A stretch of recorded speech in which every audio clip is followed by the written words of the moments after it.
Durant le mois d'octobre, consacré mois de la solidarité, plusieurs cérémonies de dons sont organisées au profit des personnes dans le besoin.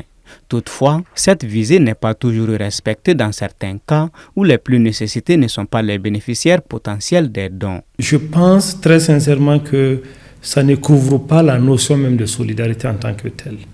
Si on parle du cas du Mali ici, ce qu'on demande, c'est que chacun peut regarder à côté de chez soi, il y a forcément des familles indigentes. Que chacun produise la solidarité à côté de lui-même, auprès des familles qui en ont besoin.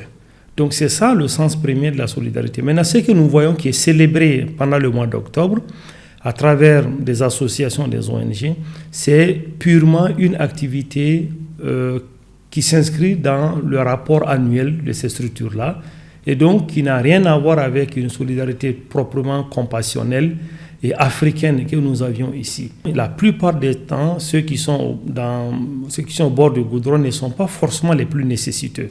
Beaucoup sont nécessiteux, ont du mal à l'exprimer. Souvent, une ignorance des biens réels entraîne des dons inadaptés.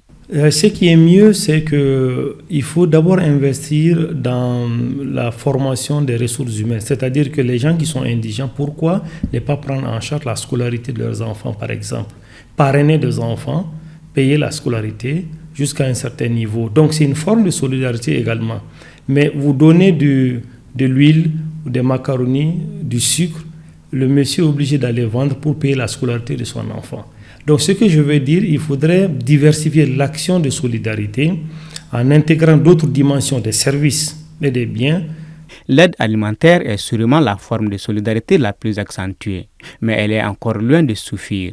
Selon l'ONU, plus de 850 millions de personnes dans le monde ne mangent pas à leur faim et plus encore souffrent de malnutrition.